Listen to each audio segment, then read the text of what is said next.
আসসালামু আলাইকুম, কেমন আছেন সবাই? আশা করি ভালো আছেন। দেখেন আমার ফল বাগানের কি অবস্থা।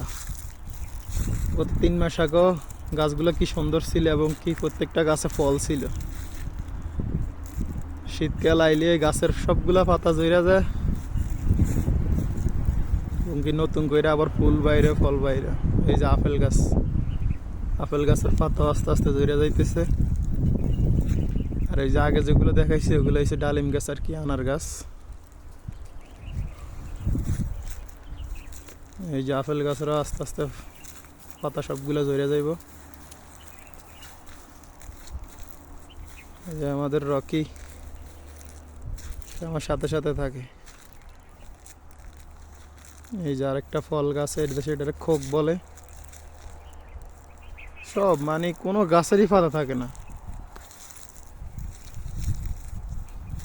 ঠিক আছে, সবাই ভালো থাকবেন। আল্লাহ হাফেজ।